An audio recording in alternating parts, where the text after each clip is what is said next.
Hi, this is Theo from pocketblocks.com. Today I want to show you these little bottles here. These are actually food colorings. And what I have here is cherry red, orange, a green, a blue, and a brown color. So my friends James Tan and Drew Scape, they are recently into coloring with food colorings. So let me test them out and see how they compare to traditional watercolor. These are the 5 colors that I have: blue, red, brown, orange, and green. So let's take a look at who made them. It's made by this company called Big King. James was telling me when you are buying food coloring, you should look out for the ingredients. In this case, it's water-based.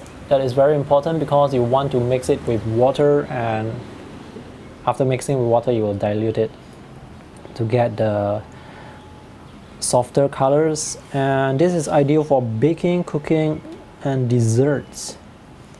Oh, it's actually a product that is made in Singapore. That's quite interesting.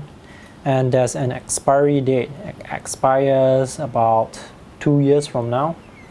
26 ml, made by Big King.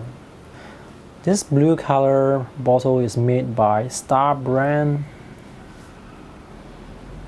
This is manufactured in Malaysia, so it's artificial true blue color. Interesting. So let's test them out. Let me pour out the orange first. This, by the way, is very affordable. I was told it's only $1 per bottle. Oops, I think that's a bit too much for me. Oops. But it's just $1, so it won't go to waste. And this is a red, cherry red. Oops, I mixed up the red into the orange. And I have blue here. Let me pour it like this. Oops. Always have the wet tissue around.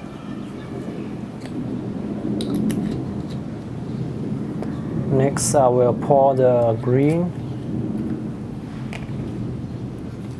Let me do it a bit more carefully this time. And clean it.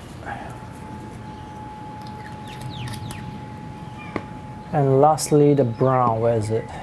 This is the brown. Oops, I got my fingers dirty. Oh. The brown is quite viscous, so let me just clean that. Okay, let me put them somewhere safe. I also have a cup of water with me to dilute the colors, and this is my cartridge paper pad, and this is my watercolor brush. This is the Da Vinci Travel Maestro brush. So without further ado, let's check out the colors. I've got my hands all dirty already, so be careful when working with this kind of ink. If they are actually called ink, they are actually just food coloring. So let me try out the orange first. Well, it's very intense. This, by the way, is a cartridge paper with fine grain. So I'm going to wash my brush and then go in with the cherry red. Also very intense. This is almost like permanent alizarin crimson. I probably should not use such a wet wash because this paper is not very thick. This is the True Blue, artificial True Blue, from Star brand. Almost like phthalo blue actually. This is like a new Gambosh permanent alizarin crimson, phthalo blue. And this is like sap green or lime green.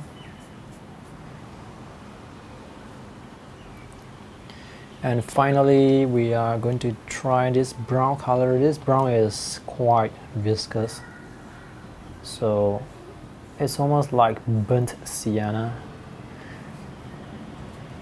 You can see the individual strokes here. It doesn't dissolve very well with water. Let me add a bit more water to the food coloring and see what happens. Okay, now it flows much better. Let's try and mix some colors. Let's try orange and blue and see what we get. Orange and blue. Well, we can actually get a dark green. Interesting. This is cherry red. I was about to say that it's alizarin crimson. So you get a purple. Oops. A dark purple. It's almost like watercolor, at least from what I can see here. The colors are almost like watercolor. So let me try alizarin crimson and the lime green.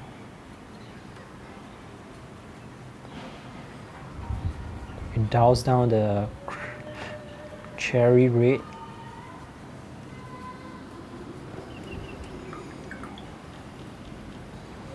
And let's try the blue with the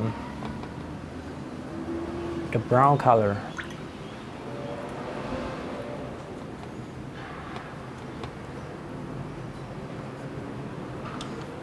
Interesting, it's green, so the brown is actually more like orange. So let's use these colors to color a sketch. This is a sketch that I drew very quickly, so let's try the colors. I want this to be a red car, maybe a red-orange car, so I'm going to use red as the primary color and go in with the red. Maybe I'll mix a bit of orange as well. Very careful about this. The colors are very, very intense, very, very strong. I'm using this on a watercolor paper, 300 GSM. And to me, there's really no difference in terms of texture compared to coloring with real watercolor. So this is quite close and it's very easy to mix because the food coloring is already in liquid form. This is a brick wall, so I'm just going to do some bricks. Maybe some brown as well, just to give it some variation. Alright, some red here. I clean the brush and go for the green.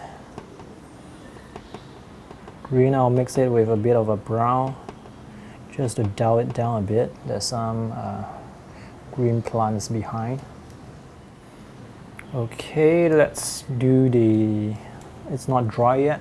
Let's wait for it to dry before we paint anything else. This is almost dry now. I want to make a very light wash, a very light orange wash with, let's say, red and a bit of blue, just to get that brown tone, and go in to color the wall at the back.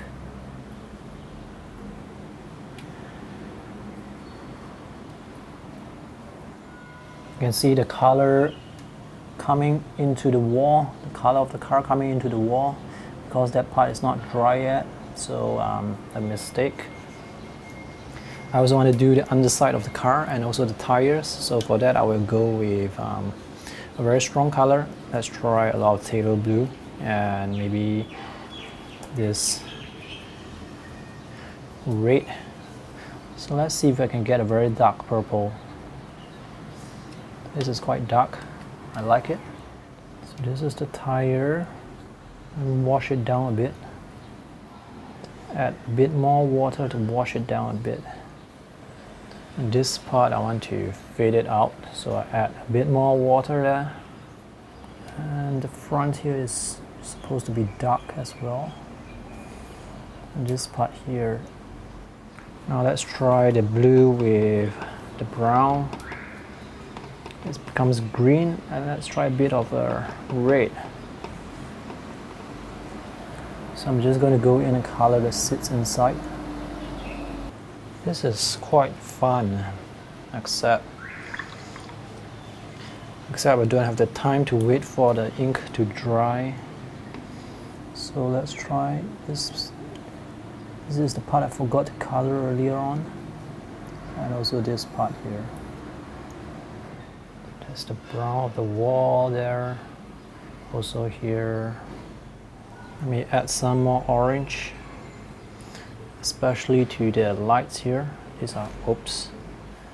Let's wait for this to dry and before I add another layer. Okay, let me add the final layer of wash. I'm going to go in with another layer of red just to make the side a bit darker.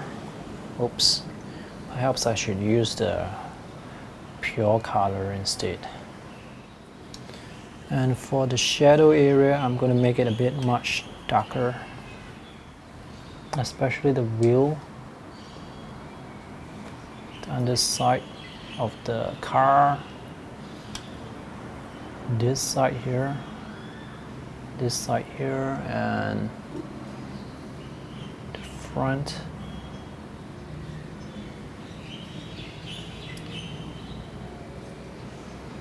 And the underside here, and this dark gap here, steering wheel,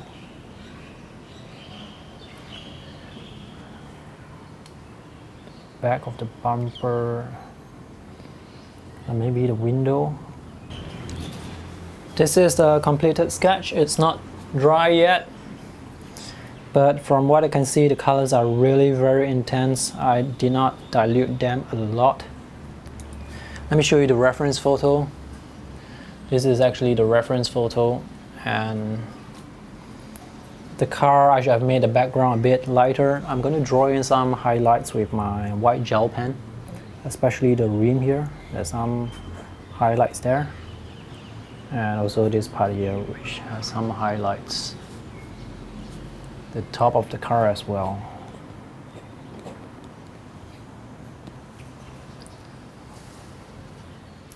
This is the first time I'm using food coloring for painting. It's quite surprising, at least to me, because I did not realize that food coloring can be so intense. I do not expect them to be light fast, because when it comes to colored inks, they are usually not light fast regardless of brand. So this is quite interesting, very interesting, and it's very affordable too. That's all for today's review. If you have any questions, feel free to ask me in the comment section below. And if you have not subscribed to my YouTube channel, do so for more sketching tips, techniques, art product reviews, sketchbook features, and more. Thanks, and see you in the next video. Bye.